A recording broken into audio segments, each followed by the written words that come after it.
जिस दिन मौत आनी है उसी दिन मौत आकर रहनी है। वो तो चाहते ये हैं कि मुसलमानों में, पाकिस्तानियों में डर बिठा दिया जाए, खौफ बिठा दिया जाए। और मतलब भाई जरा थोड़ा सा तसव्वुर किया करे हमारा इन हिंदुओं के साथ क्या मुकाबला है। ये जालिम गाय का पेशाब पीने वाली कौम, और हम अल्हम्दुलिल्लाह 1 महीने के बाद हर गली में गाय ज़िबा होगी। हमारा उनका क्या मुकाबला, हम डर रहे हैं उनसे। वो गाय का मूत्र पीने वाली कौम है, हम गाय को ज़िबा करके गाय की बोटियां खाने वाले लोग हैं। वो पेशाब पीने वाले हैं, हम अल्हम्दुलिल्लाह गाय का दूध पीने वाले हैं। हमें डरने की जरूरत ही नहीं है।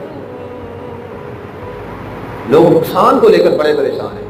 अल्लाह ताला एक और मुकाम पे फरमाते, अवलम्मा असाबतकुम मुसीबतुन क़द असबतुम मिस्लिहा